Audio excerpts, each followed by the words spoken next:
Hello and welcome to episode 248 of the Clean Energy Show. I'm Brian Stockton. And I'm James Whittingham. This week, Canada goes through an unprecedented existential crisis due to bizarre actions from the White House. At least we're not Greenland. Boy, are those people screwed.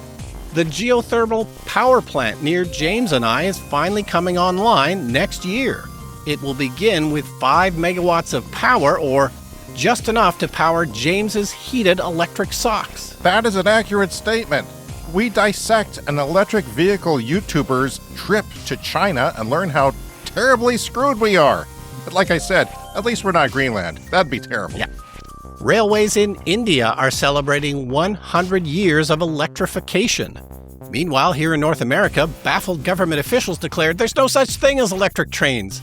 The Indian government is just making this up. All that and more on this edition of the Clean Energy Show. And also this week, turning fiber optics into smart sensors, I jerry-rig my old electric car to defrost my windows in minus 30, and a lot more. So that was quite a day yesterday. After a call with Prime Minister Justin Trudeau, U.S. President Donald Trump decided to pause the planned 25% tariffs on Canadian goods. But despite the 30-day delay, Canadians are still, let's be blunt about it, pissed. There are many Canadians who feel outraged by calls to become the 51st state, and across the country there have been collective calls to buy Canadian. Are you looking for made in Canada things? Yes, completely. So far, I've been able to get everything that was either Canada or Spain or some other place, but I've just been looking at the lettuce, and I can't find so far anything that's not USA. Why are you doing this? Because of the tariffs. Brian, I've never seen quite a day like Saturday in Canada. It was a crap show, and everyone basically shot themselves thinking that they may not have a job at the end of the week. There's thousands of people in the auto sector that have worked in the auto sector in Ontario for generations. Their parents did, their kids will or are. They weren't sure if that was all going away instantly. There are small businesses unsure if they could proceed. This affected everyone, and it is the reason I really want to bring it up is because I don't think anyone else in the world outside Canada really knows what is going on here. This is a big deal, and people are frightened and pissed because the United States, most of our listeners are from the United States, and you're smart and you know what's going on in the world, but you may not know. Your media is not covering it the way that it is actually happening here. And, Costco was busy. People were stocking up. People were trying to find, to punish Trump by not buying U.S. If red states can't sell their liquor here, maybe, a politician will put pressure on them. But it is, we have a close relationship with the United States, obviously, and we're very similar in a lot of ways, but we are also proud that we are not the United States. This is a clip from CNN, Jake Tapper talking to Mark Carney, who's going to be a candidate for prime minister, but he used to be the Bank of Canada and Bank of England head. But anyway, this is what Jake said to him on the TV. President Trump keeps bringing up the idea of Canada becoming the 51st state. Listen to what Prime Minister Trudeau told me on this show last month. Canadians are incredibly proud of being Canadian. One of the ways we define ourselves most easily is, we're not American. Kind of a curious answer. I don't define myself as not being Phil Mattingly. Hey, Jake, he was putting you down. He was dissing your country, and you didn't get that because you live in a fucking bubble. Canada is proud of the way we are. If I lived in the States, Brian, I'd be dead by now, several times over because of health care. I would not have access to health care. There's been a lot of crap going on. My son works at an engineering firm as an intern on the West Coast, and they shat themselves because all their costs are all up in the air. They've costed projects out, and it's complete chaos. And you could have said, well, you knew that he was going to screw you, but he also said, Trump said, there's nothing you can do. So we asked, there's nothing you can do. Well, it's actually about, the border, putting soldiers on the border. Well, protect your own goddamn border. Why do we have to protect your border? Your soldiers aren't trained to hunt drug people. They're trained to hunt other soldiers. That's not their job. And then, of course, there's this banter about the 51st state becoming the 51st state. well, we're the same size as California. And guess what? We also vote that way. We vote like California. Yeah, we have pockets of rural areas that don't vote for progressive candidates, but if you did that, there would be 343 more seats in the U.S. House, 2 for the Senate, and 345 electoral votes in total in a state that mostly has no love for Trump or his kind. Canadian polls showed that 80% of support was for Kamala Harris north of the border last election. So, wait till these jackasses at the White House figure this out. They'll stop joking about this because there would never be another Republican leadership in the United States ever again. I'm sure they would try to radicalize us, but Canadian MP Charlie Angus responded to President-elect Donald Trump's proposal to make Canada the 51st state by noting that existing laws prevent sexual abusers from leading this nation. So that's a bit of a problem. I don't know what to tell you. People are generally pissed, and I think what is broken is not going back together, that there is a trust that has been permanently lost in our cousins, our brothers and sisters in the United States, the government there. We are looking at other trade options. It's even been floated to join the European Union. It's been floated by people in the areas of stuff that we talk about to open our, if the auto industry is dead, then open it up to China and let the Chinese EVs come in. Fred Lambert was one of the people from Electric who said, that. So I don't know. I just wanted everyone to know that this is a very unique day in Canada where left and right has come together for the first time, which is refreshing. It only lasted a few hours, but it was very refreshing to be on the same page.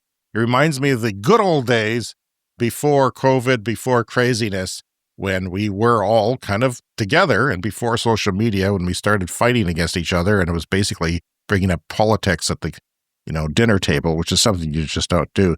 I just wanted everyone to know out there, especially our American friends, that this was a big deal. I certainly don't hold it against you. It's the government, but it's been very tough on our country. And, I've been joking about Greenland, but that's not very fun either. They do have a lot of clout, Greenland. They have Ozempic. 15% of Americans take Ozempic, and which is a lot, actually. And probably 50% of them should take Ozempic. I'm on the list for bariatric surgery. My doctor involuntarily put me on it. She said, well, it's like a 3-year wait. We'll just put you on. I said, but I don't want to be mutilated on the inside. And yeah, we'll just put you on because, it'd be cheaper to take Ozempic than have a surgery if the government paid for my Ozempic, but they won't. So I don't take it. And I'm going to die one of these days. Yeah, that's my rant, Brian. Thank you for listening. Yeah, we do have public health care in Canada, of course, but it doesn't always cover everything, especially drugs. That drug coverage has never been universal.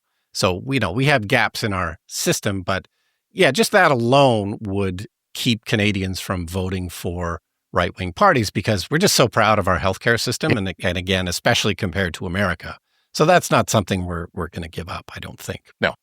I do know that the U.S. national anthem was booed at some major sporting events. So I kind of assumed that probably got some coverage in the U.S., but I'm not sure. Yeah, it did. And Americans, if they're not paying close attention, might say, well, Canadians are a-holes and that we're booing America. We're really booing the White House. Yeah. When you hear that, don't take it personally because, like I said, it's not something you've done, the American citizens. I mean, you kind of feel bad when you hear a lot of silence coming from America when this is happening, but it's probably because they really don't understand it. And because it's utter chaos. Like everything else that's going on in America right now is utter chaos, like firing FBI agents and everything that Musk is doing with tapping into computers. I mean, it's a crap show one after another. So I can understand how Canada may not be your first concern, but believe me, it's the biggest deal in my lifetime of anything. It's like the Cuban Missile Crisis, practically. Yeah, and it's not just trade war with Canada, it's kind of trade war with everybody, and I kind of expect that to go on for the next 4 years or so, and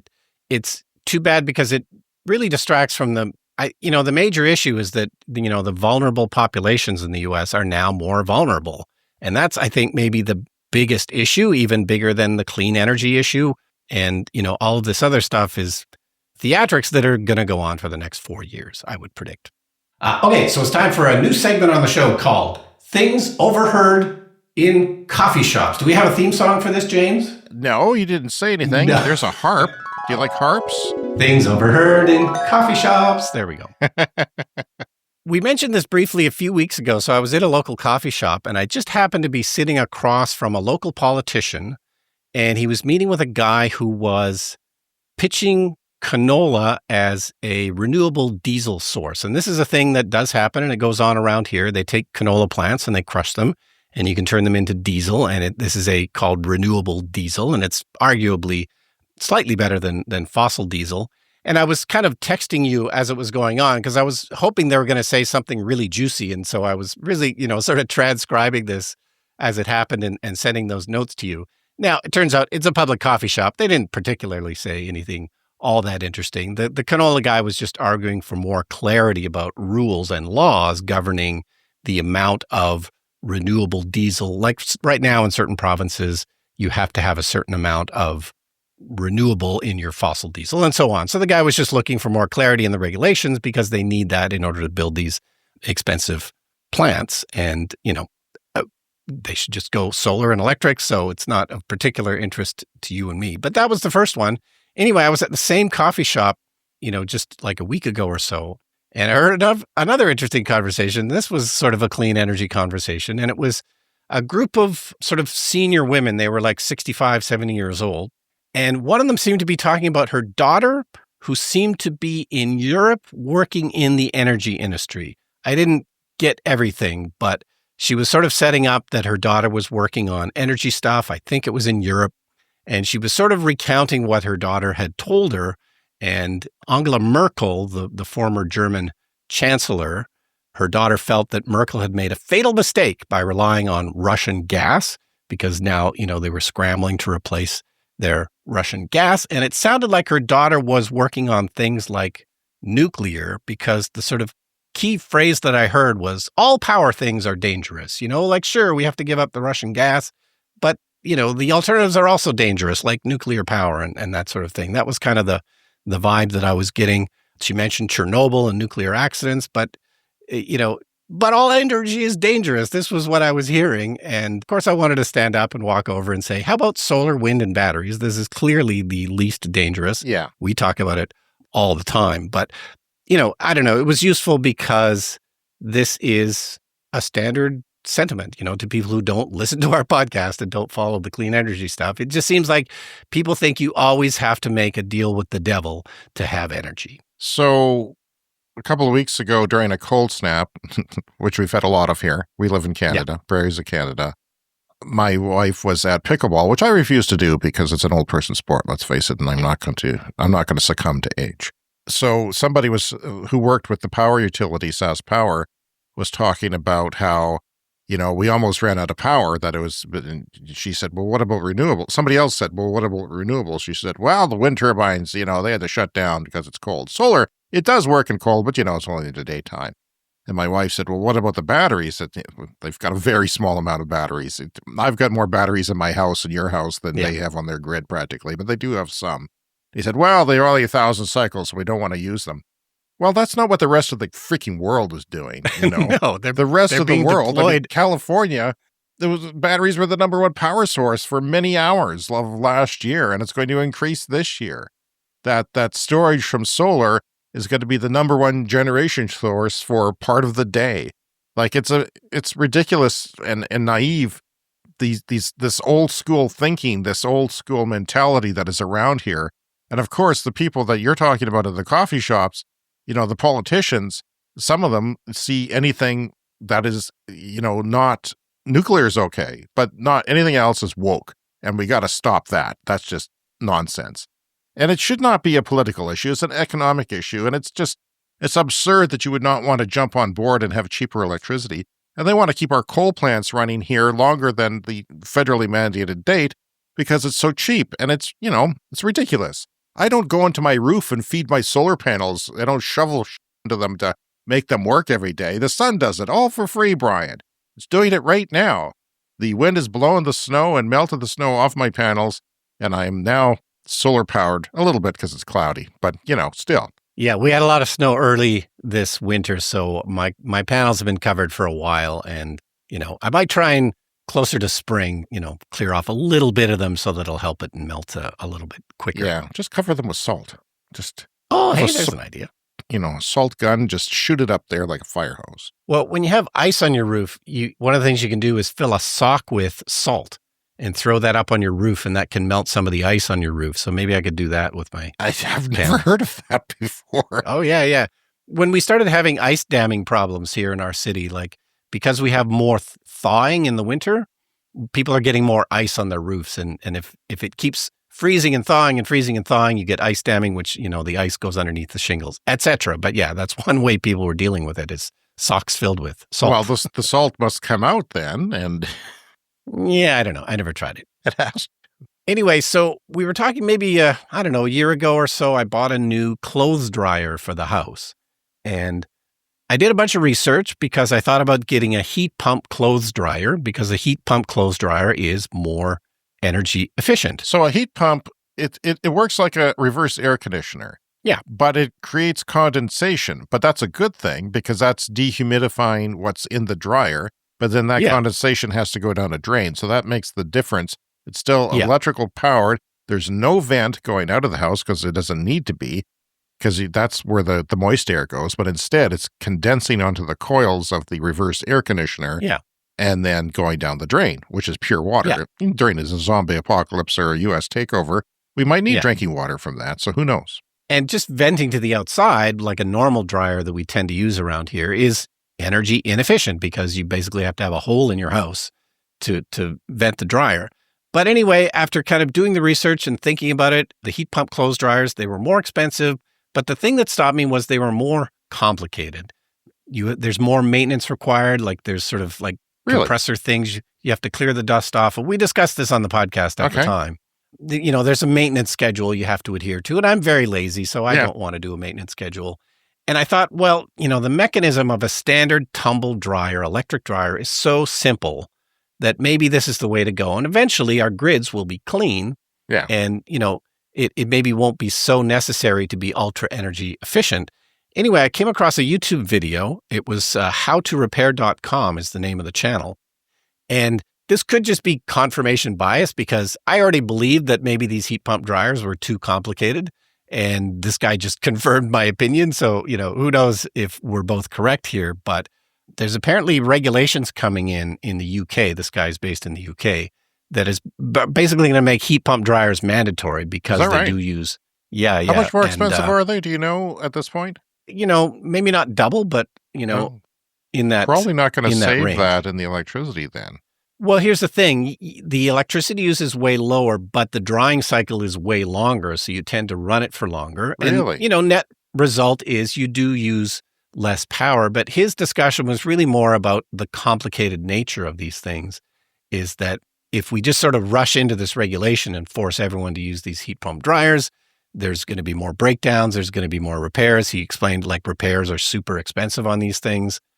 So yeah, I don't know. I just thought it was nice that what I kind of felt intuitively was backed up by this guy. I think the heat pump dryers, they're probably too complicated, and maybe more so here in Canada, because our electricity tends to be fairly cheap.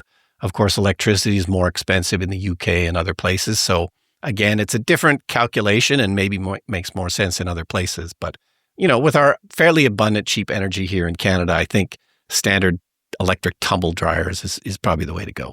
Okay, so it is complicated, and there's no technology that's going to make it simpler. There's no, little robot in there that cleans it out for you or anything like that, or de-dusts something.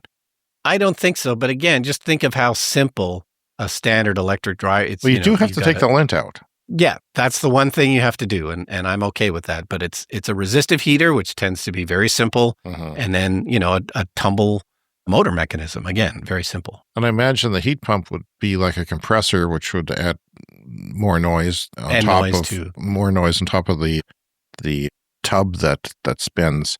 So I just wanted to say that there's a term that we have not been using on the show that we should probably start using, and that is ADAS, or ADAS, which stands for Advanced Driver Assistance System. And Tesla's, we did a drive on the Patreon channel for our bonus video of you your Tesla full self-driving beta. That is basically what it is. But other companies have it too. So it's basically systems that are not, like an advanced radar for the highway or anything like that. This is for driving in the city and going to stoplights and all that. I'm going to talk about that from China in a minute, but ADAS, ADAS is something we should probably start using for that. And it's important to us because we think that people will drive a little bit less, or at least they'll drive less combustion cars if transportation as a service like robotaxis takes over or is a part of the system with mass transit, that it'll be electrified quicker due to economics. And I have a heater video on Patreon. I love posting on Patreon. It's like our social media center. It is pure. It is just us. There is no bad people there. Yep. Just our audience and us. And I post there. So check out Patreon. We do have posts that are public, but we also have posts that you have to sign up for an account for if we're too embarrassed to share them publicly. It's free. Sign up for a free Patreon account. And then, of course, there's tiers which actually support our show, but that's a whole different story that I'll get into at the end of the show, as always. And our anniversary show is coming up next week. Brian, 5 years. Can you believe it? It is halfway through our mandate of 10 years, which we joked about, but it's looking like it's actually going to happen. Yeah. The plan is to go to 2030. So, yeah, we're 5 years in out of a 10-year cycle. It just went so fast. It's ridiculous. It is. It's just, it's part of the reason it goes so fast is because, we've gotten so good at it. We've gotten so used to it that it's all kind of a muscle memory type of thing now. Yeah. Otherwise, I don't think we'd be doing it every week if it was a big, strain on us, but it's not. It's something we look forward to because we are paying attention to the stories we talk about, and then we have an outlet for them, which is our audience and each other as well, which we're very happy to do. And yeah, so I've been researching what has changed from 5 years ago. By the way, I'll give you a bit of trivia. The term COVID-19 was penned on the day we did our first podcast. Oh, wow. The World Health Organization released that. That's what they're going to call the virus. Yes. And that's the reason we exist is because, we had 5 people listening probably for a while. And then we might have thrown in the towel, but because we wanted to talk to each other and have something to do during this horrible time, we kept going. And then the audience came and here we are. But yeah, but a lot has changed. So I've gathered up some news reports from the day and the time that we've started and what has changed. And it's quite amazing how much has changed in what we talk about. I find it hard, though, to Google things. I want to get stats for, the number of EVs in the world in 2025. Mm-hmm. It only goes to 2023. All the AI on the Bing and Google only goes to 2023, and I find it frustrating. So sometimes it's harder to get the recent numbers. Even though I've seen the recent numbers, I can't go back and find them because it's not helping me very well. Yeah, and of course, when we started the podcast, we did it in person here in my bomb shelter because COVID-19, I guess, coined on that day, but we didn't lock down for another month or two. But in my mind, we did it in person for a really long time, but it was not. It was just a month or two in person. I don't even think, so it was a month, Brian, because the pandemic happened on March 12th. It was a lockdown and the world went to crap. So it was a month. So we might have done 4 shows. I don't remember, but I do have tapes of our first show. So and I even have the raw tapes of the first show so that, it's all there. And we'll have that for you next week. And guess what?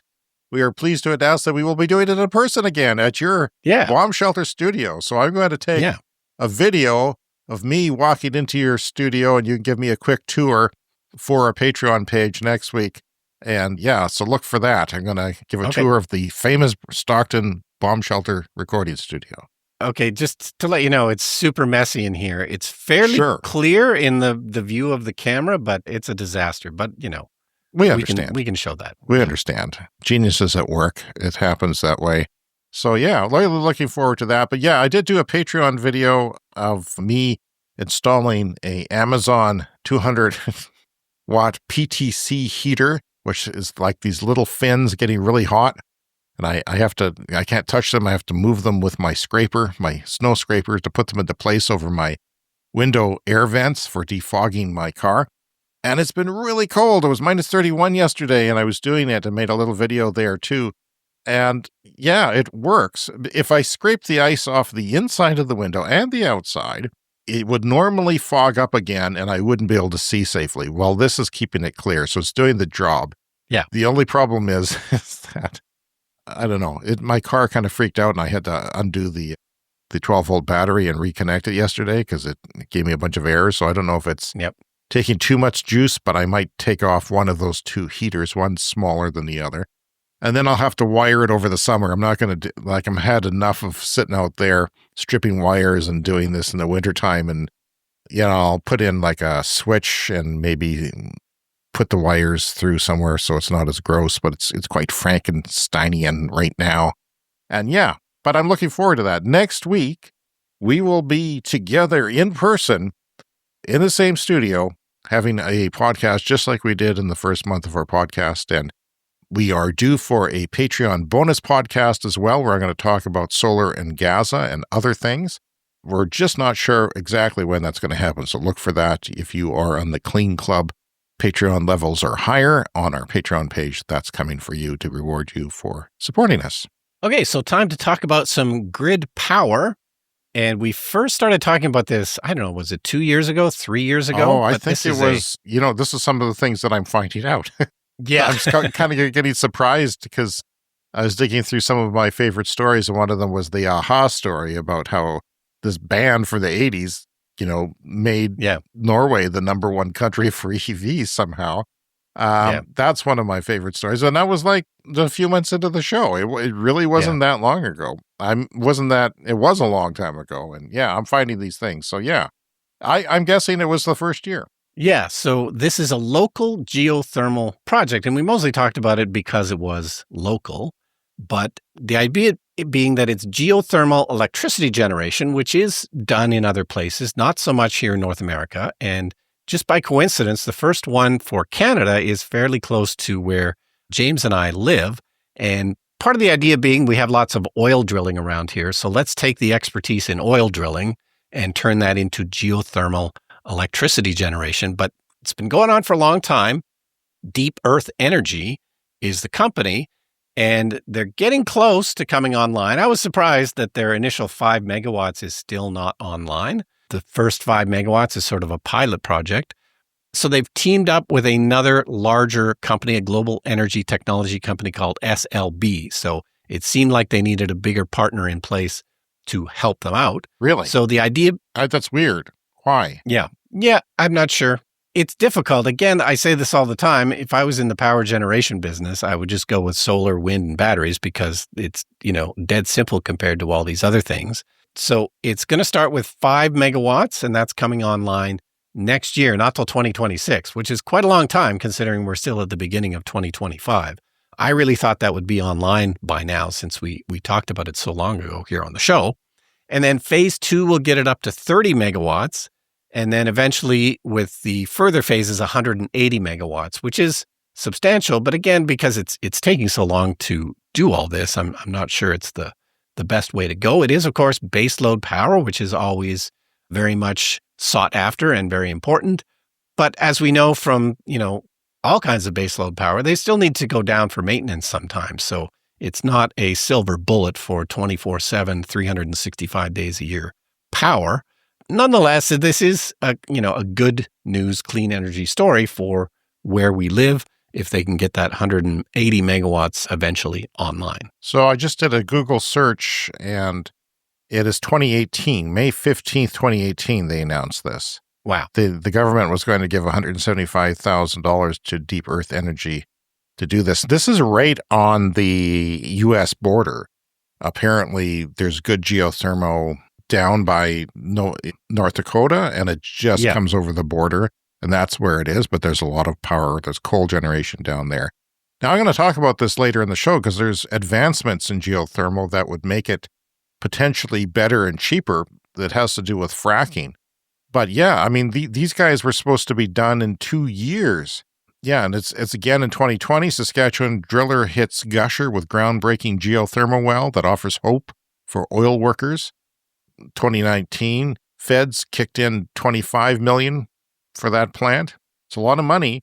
And I know that when we were talking about it, they had to prove it. They had to drill the holes and make sure the water was hot and stayed hot and could be put back in. And it was supposed to be a 2-year test cycle, but now, yeah, and it's disappointingly small. Like they said, it was going well at first, and they said that we could probably expand the power generation to be better than what we said it would be. But I'm disappointed. I'm disappointed that it's taken this long, and I'm disappointed at the small numbers that are actually going to come out of that. Because even us, we are putting out 100 megawatt solar farms. We're starting to build a couple of them here in our province for the first time. They were just 10 megawatts before. So if you take that, we are like 15% of that, that's still 15 megawatts. That is like base load from that solar. So that's still substantial. And yeah, you throw in the batteries, and that changes dramatically. Of course, it's more expensive, but so is geothermal. I think they're getting some technology from this other company that's helping. And yeah, it's an expensive thing, which is why it's not done more frequently. Yeah, and it's hard. Theoretically, they've come up with a slightly more efficient way to do it. If it was all we had and they worked really hard on it and everyone came together, we could reduce the price and we could use it. But that's not happening. It's like small modular nuclear. It's just like we have 10 years to decarbonize the world's electricity system. And geothermal, yeah, it seems like a great idea, just like it does, nuclear seems like a great idea. And it is, but it's just not happening. It's just not the economics there. But there is potential for it. And, I hope things happen. And, there's interesting things that are relevant to what's going on in Canada now. If you have waste heat from these geothermal plants, you can have a greenhouse. So obviously Canada is not a great place for growing vegetables, but if you have free heat from the ground, which is your greatest expense pretty much for a greenhouse in Canada year round, then yeah, you could grow lettuce, you could grow tomatoes, and that would be locally grown, and that would be better for the environment. It'd be cleaner, safer, fresher. Yeah. Essentially cogeneration, which we talked about a couple of weeks ago in Sweden, where they were making that plant that does heat and electricity. You could do the same with geothermal. All right. Well, let's get to Kyle Connor. He's a YouTuber who is a car enthusiast who got into electric vehicles. He is one of the most popular YouTubers, one of the most informative, and one of the hardest working. I don't think he takes a day off. I don't think he takes an hour off. He's constantly going. And who can blame him? He's probably making good money and not wanting that to go away. So yeah, he was on the Batteries Included podcast after he spent about 10 days in China touring the different electric cars. He toured a factory. He talked to some of his viewers who are in China who let them drive their cars, including their Tesla, which is a little bit different out there. The interesting thing is that he felt like battery swapping the same way you and I do. Is like, why would you bother? Like, charging is getting so fast, it seems like a waste of money, a waste of time. You're in lineups. Well, he says it works very well. Now, the battery swapping, a battery in an electric car is this big, flat, heavy, let's say 1,000 to 1,500 pounds of really heavy cells that is in this big, flat rectangle that fits on the bottom of your car. Well, you pull into one of these stations and the robot sort of undrills the screws and lowers the battery out and puts another one in 3 minutes. That's great. That's the same as gasoline maybe, or even faster since you don't have to pay for it. Well, it's a big thing there. And he said it worked very well. He did numerous battery swaps. You program in the station and it might show that your battery is dead, but that you're going to get. But by the time you get there, it's fully charged or 93% charged. And there's no waiting because it knows when you're going to get there and has reserved a spot for you. And yeah, it sounds interesting. And I said last week that, people in China, they're living in large buildings, high density housing, and they didn't have access to charging. That is incorrect. That's true maybe for some cities, perhaps part of Shanghai. But outside of Shanghai, he says it works very well and people do have access, but it's still a very popular thing to do there. And you would have to find, if you drove a certain brand of car, you would have to find that brand of charging station and even the version of that charging station, because some of them are not there. So the nice thing about that, Brian, is, you have a big ass battery in your Model S Tesla that you have for road trips. But do you use that? No, you don't need that for around town. But if you had battery swapping, you could put in a small battery drive it around town, charge it at home. Then you want to go on your road trip, boom, you put in a new battery. And maybe it's better than the one you have because the technology is improving. Mm-hmm. And maybe the battery's even bigger than the one you have because the energy density is improving. So that's a big plus for battery swapping. Anyway, he went on a podcast, the Batteries Included podcast, and talked a little bit about his China trip. I'll start that. In Europe, it's a little bit different because they don't have that many stations.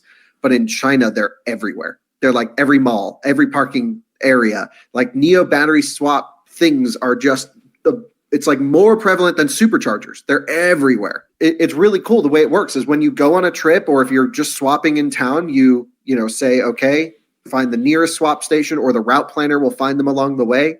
It reserves the battery pack that's in the unit for you. And sometimes you'll see it like on a trip, it'll reserve a battery that's at like 30% state of charge. And you go, wait, I need one that's full. But it's timed perfectly that by the time you get there, it's charged up. And then they swap the battery. It's like the algorithm's really good. And literally in under 4 minutes, usually around 3 minutes, you leave at 93% state of charge. And by the way, you can save money and use the small 75 kilowatt hour LFP pack 99% of the time. And for your road trip, you can upgrade to the 100 kilowatt hour pack. And they're just releasing, after the last few weeks, their 150 kilowatt hour pack. I found one. I swapped one into our car. It's real. We used it. It was really cool. Yeah. And, he was at the Consumer Electronics Show last month, and Zeekr had a battery there where you could look inside the battery. It has sort of a tearaway demonstration. And everyone was kind of blown away by what they were doing because they had lots of space in that battery for impacts, so it didn't have a thermal runaway, and for cooling. And it had 5.5C charging. So that's like, way faster than maybe twice as fast as what Tesla does now. And Rivian CEO was looking at it, was blown away, and sort of kept on going afterwards, he said. But here's the thing, the company was telling him that this is nothing. Don't make a video of this. The one coming next year will blow this away. Zeekr could care less about talking to me about this battery because they're like, we got a faster one coming next year. Just wait for that. This is nothing. I'm like, what? Right. They're like, this is old tech. Don't worry about it. I'm like, no, I got to show the world what it can do. They're like, nah, this is lame. That's one of the most amazing things about China, with the speed at which they improve and even how they bring out new models. It's nuts. It's like, a car's out 18 months later, the whole new version of it is out, and not like just an LCI facelift. Like it's a whole new car. It's got new motors. It's got new batteries. It's nuts. Like the traditional OEMs that we're familiar with here, they can't function on that level. Not yet, at least. They can't possibly do things at that speed. And that's part of the reason why I think they're just, they're in trouble.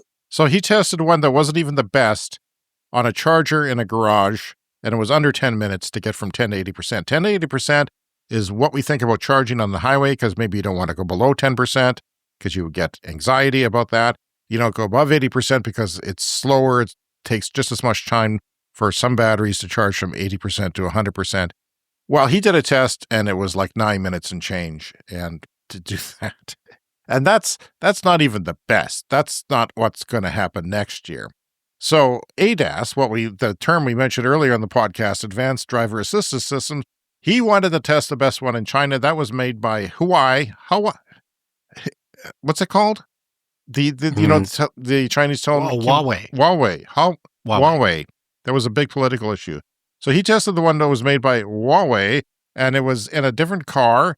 And it used 3 LiDARs, which he said is down to about $150 to $200 per LiDAR. Remember, Tony Seba said LiDARs were going to come down in price to like $20 one day. There were many thousands. Well, it's happening.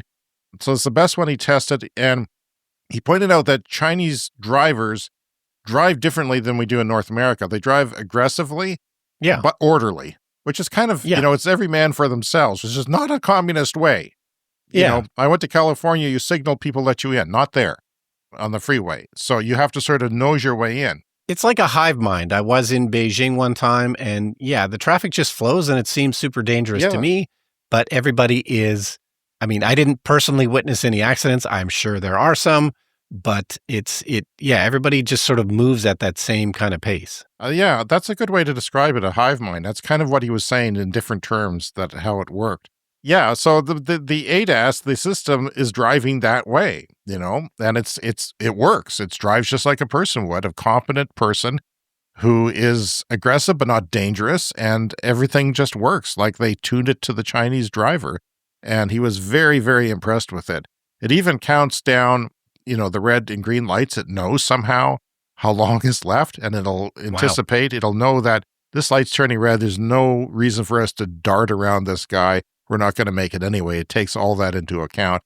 And yeah, some systems are camera systems, just camera systems, like Tesla's are just a camera system, but they don't work as well right now. They may in the future. He was outside of Shanghai and, pointed out that people do have charging at home. He was talking to a Tesla owner in China who is a German national, and he drives a Tesla, but this person was talking about home charging in China. Especially outside of Shanghai, they will have an apartment with their own parking spot. And there are basically so many laws now which force the company running your own apartment to give you home charging. Mm-hmm. Like if you own a parking spot and they tell you no power, you can inquire with the grid operator and he has to answer within 2 weeks in written if there's enough power. Yeah. There's always enough power. Okay. Then I've seen it in my parking spot. I think every 2 weeks we get a new line for a new AC charger. Wow. 7 kilowatts, 220 volts. Yeah. It's standard and they are everywhere. So no wonder everyone's driving electric in China. Like you have to get that charger in. You file with it for the power company. In 2 weeks they have to get back to you, or they're going to the gulag or something. So yeah, it's pretty cool. We're getting back to the advanced driver assistance system. He was very impressed with it. Driving in China, from a software tuning perspective, is completely different from driving in the US or even most of the Western world. You kind of just go where you want to go, and it's up to everyone else to move out of the way. And this system was perfectly tuned for the Chinese driving style. It would get right up on bumpers. It would squeeze right into these little tiny places. It knew the distances, I guess, because of the LiDARs or great camera tuning. It was amazing. We got into a couple traffic scenarios that I'm like, this isn't going to end well. And it totally figured it out. It was never jerky, totally smooth. We couldn't find a parking space. So he's like, no worries. We went to the front door. He hit a button in the car.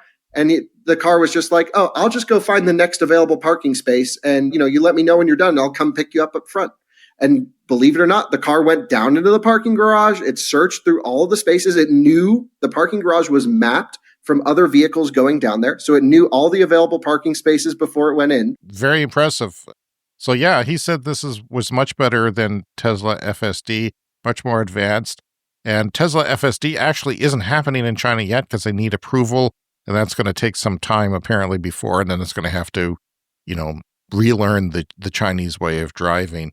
But he also mentioned that Tesla charging was 30 cents per kilowatt hour there. That's actually like half of what it often is in North America. Sounds like it. But the others that aren't Tesla are like 15 cents a kilowatt hour. This is for fast charging. So that's what I pay at home. And not only is it fast charging, it's 400 kilowatt fast chargers. Like fairly fast charging, even though they have faster ones there now. So, Brian, the moral of the story is we're hooped. China is really advanced, and I think a lot of people are not really up to that realization, although maybe this whole DeepSeek thing has maybe woken them up a little bit that, North America and the Western world may be in trouble with advancements. His girlfriend, this is Kyle Connor's girlfriend who went to China with him, Alice Zupan, also works for his channels, often in his videos, recording and talking to him. She was on Twitter and wrote this. She said, experiencing the cars in China really makes it hard to like any EV on the market here in the United States. Everyone in the States admires Tesla's car tech, and it's definitely industry leading here, but it's basic level tech in China. I really hope legacy automakers step up their game, or else there will be a huge shift in the auto industry across the world. We talk about how they have efficiencies, vertical integration. Well, all this tariff issue that's going on politically in North America, well, the auto industry is saying, well, we take this motor here and we make it in Mexico, then it goes to Canada and something gets added to it. then it goes back to the States, then it goes into a frame in Canada, then it gets painted in the States. These things are going back and forth. They're talking about how that happens and how it's impossible to have put tariffs on that the free trade made that possible. Well, it's also, to me, and I'm sure to you, very inefficient way of doing things. And there's no way they're going to be able to compete with China the way they're ruthlessly doing it. And, some people buy Teslas in China just because they're worried about the Chinese automakers cutting each other's throat just so that they're still in business afterwards. But obviously, there's some big ones there. Kyle was told by a local in China that tech people were the first to embrace Tesla there, just like they were here. But they've moved on to other tech and other cars now. The tech people who were there for the tech have now moved past Tesla, and it's just everyday buyers who want a car who are buying the Teslas now. So I found that interesting. He also said that Buicks used to be a huge thing. Now, if you drive a Buick, that's like you're driving your parents' car. Yeah. So you don't want to do that. Yeah, I thought maybe they discontinued Buicks, but I guess I don't keep track of all that. Okay, from Electric, this cool tech will turn existing fiber optics into smart grid sensors on the Minnesota grid. So this was really interesting, and I can't pretend to completely understand it, but the idea being that this is Great River Energy. This is a nonprofit power cooperative. They serve 1.7 million people in Minnesota and Wisconsin. They've partnered with Prisma Photonics to roll out real-time monitoring across 90 miles of transmission lines in northern Minnesota. Prisma Photonics will provide their Prisma power system to track threats like wildfires, ice, wind, and physical damage to the grid. And this uses existing fiber optic lines that are already in place. So here's a quote from the company that might explain how this works. Prisma Photonics fiber sensing works by connecting an optical integrator unit into a single mode optical fiber. It's one fiber, part of a cable laid alongside the monitored asset, probably for communications purposes. The interrogator transmits optical pulses that propagate down the fiber. A minute fraction of the light is reflected from each point along the fiber. The interrogator measures the reflected light to determine the strain, temperature, pressure, and other quantities over hundreds of kilometers of fiber with sub-meter resolution. The fiber is turned into a continuous acoustic sensor as if there were tens of thousands of microphones spanning hundreds of kilometers. Wow, sub-meter means less than a yard that you are able to determine what's going on just by the way the light goes through the system, the way the light, minor changes in the speed of light. I guess it kind of makes sense, but that's what it is. It's monitoring these almost imperceptible changes in what happens to the light along the course of the line, and that can help track things like wildfires, ice, wind, and other physical damage things, which, as we know, are a huge problem in the electrical grid and even more so in the era of climate change. Well, that's interesting, and this is something that we have to do with the grid to make it better. Sometimes if you know what's going on with your grid, it won't start a forest fire or a wildfire, in drought areas where they had to cut off the power in California so they wouldn't start something. And I think there's different places in the world, like it started the fire in Maui from 18 months ago. So yeah, it's important that all that be monitored. And also you can put more power through the same system if you know how it's doing. If the cables aren't sagging too much based on temperature and use, you can put more power through, quite a bit more, actually, if you really do it. We've talked about that before on the show. So I want to get into the mailbag, Brian, if you don't mind. We've got a couple comments from our Patreon page, and I love getting comments from our Patreon page because they're pure of heart. So after listening to your podcast last week, I decided to order that Kate Beaton book, Ducks, 2 Years in the Oil Sands. You guys have been talking about it forever, but I figured since I'm going on holidays, this is a great chance to read it. Probably a good try. Where are you going? Is there a beach involved? Is it a Caribbean beach? That would be a good place. Then I had a temporary moment of clarity this morning right after I ordered it. I was like, the Clean Energy Show should have an Amazon affiliate link. This would be a great way for your subscribers to support the show financially in a more passive way. Anyway, just a thought. Yeah, that's something I did. Okay. I've signed up for. I did it many years ago, so long ago that in Canada you could buy books and DVDs, and that was it on Amazon. Yeah. Now you can buy Chinese-made heaters for your car that you can play around with and all kinds of obscure things. So, yeah, thanks for that comment. And Weldon was also on our Patreon page. He says, I think he's talking to me. You are an EV word warrior out there, James. Keep up the good fight. Glad you have found a quote-unquote solution.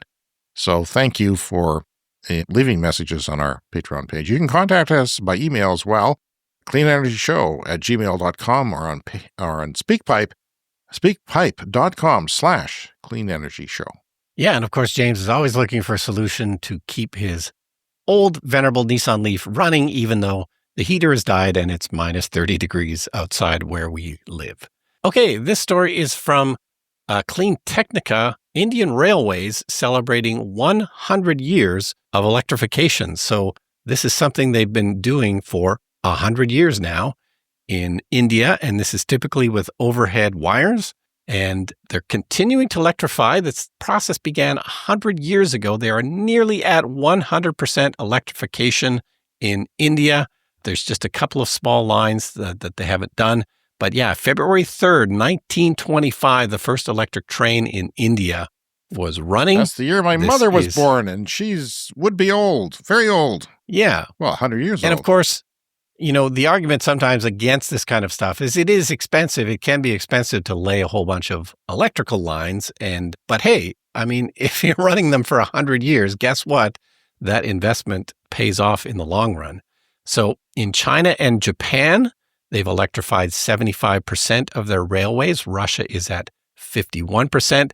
And meanwhile, the USA is just 1% electrified. But, there's a real opportunity going forward here. And because the technology has advanced from 100 years ago, there are other options now, most notably battery electric locomotives. And we know that there are hybrid systems that run on batteries, and maybe you only have to put, overhead electrical lines on parts of it to charge them. So, even though it's only at 1% in the USA, I think that, with the changes in technology, I think, this is definitely a doable problem that, will start getting worked on. Yeah, I saw something the other day where I realized I was trying to figure out if it was electric or not, this sort of really long bus that was acting almost like a train. And then I looked on the roof and it had one of those wire things, but there was no wires. So, and then I saw it go into contact with wires later, but, in the meantime, it just uses batteries and charges up on the wires, so it doesn't even have to be on the wires all the time, like the streetcars. And of course, the other step in this is getting clean energy, because they don't necessarily have a lot of clean energy in India. So Indian Railways is working on that. They're putting up their own solar panels. It says here, Indian Railways has the potential to set up 3.9 gigawatts of land-based solar and 1.1 gigawatts of rooftop solar. And they expect to eventually get to 25% of their electricity needs from renewable sources. 25% is not great, but it's a tougher challenge in India. And they are, of course, working towards electrification, but they've got a long way to go. And I just wanted to mention that part of Kyle's trip to China, he went on a 12 or 15-hour odyssey in a car to get somewhere, and then he took the high-speed train back in 4 hours, and he said, you don't even feel vibration. It's like, floating on air, and it was high speed, and it was just amazing. And yeah. Yeah. They do have at least one that is maglev that actually levitates. Yeah, I don't think that was the one, but it was a high-speed rail, and it was, Coming up next, a shorter version of the lightning round. Stick around.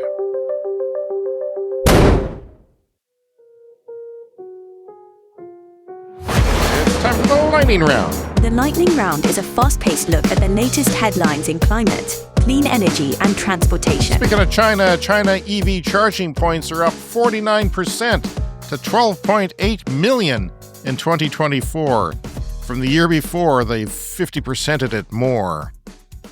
It's fast, and that's he was showing me all the Tesla points and all the other stuff out there. It's incredible. It's highly dense.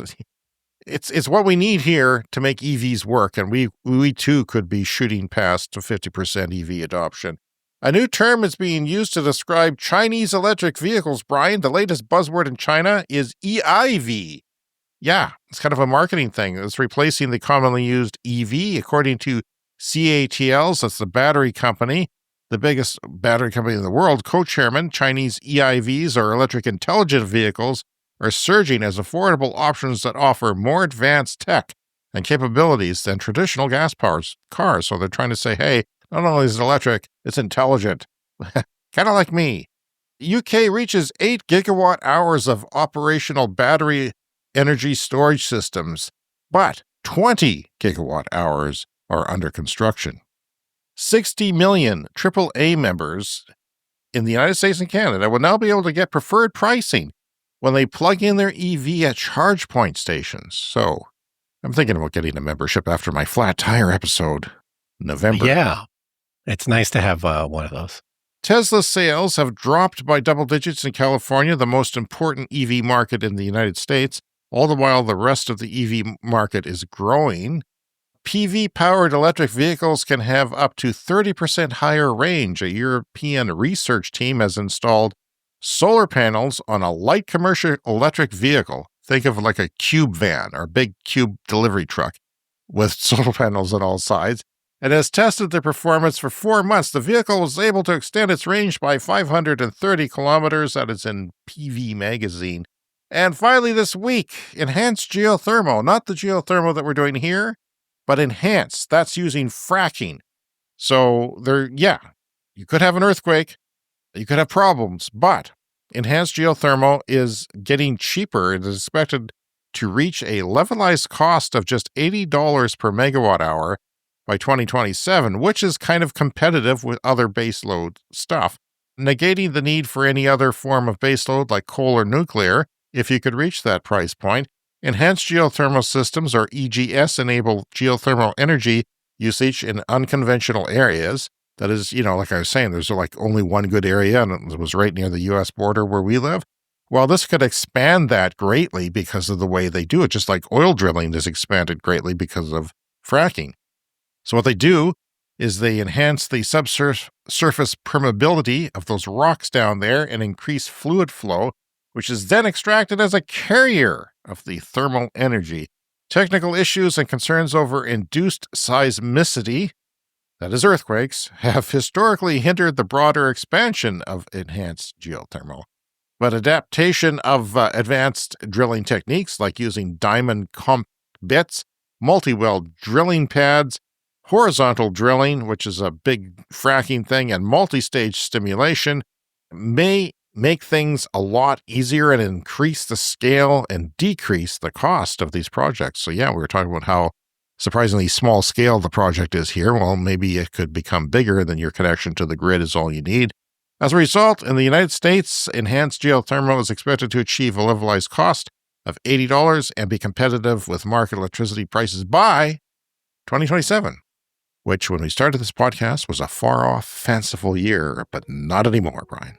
Yes, well, we will definitely check in with that as it progresses, as we have now reached the halfway point of our podcast. So Be sure to tune in to the anniversary show next week, the 5 years. All right, that's it. Take the time to contact us, cleanenergyshow@gmail.com, around social media, Clean Energy Pod. You can join the Patreon for free. There's a link in the show notes.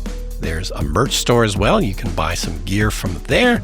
And you could rate and review us on Apple Podcasts or wherever you get your podcasts. And remember to subscribe. And thank you to our Patreon Executive Clean Club members, Green Bastard, Brent Rutley, and Ryder. You guys get your names mentioned on the show. And we will mention other members too. And thank you all for supporting us on Patreon. It means a lot to us. And we will have your names on the videos and also on the podcast from time to time. Join our Patreon today as a paying member and get access to our exclusive Patreon episodes, which we're going to make one very soon. And you'll get ad-free episodes at any level of support and exclusive access to our Discord server, discounts at our merch store, early access to episodes before the public, behind-the-scenes material, James struggling to defrog his Windows in -1,000, and thank you credits, like I said. So we really appreciate you all. Thank you for supporting climate-positive content. And if you're out there, Sean, in Ireland, get your daughter to send us a congratulatory voice message, and anybody else who wants to send us a congratulations we'll read it on our show next week, which is our 5th anniversary. We'll see you in 7 days. See you next week.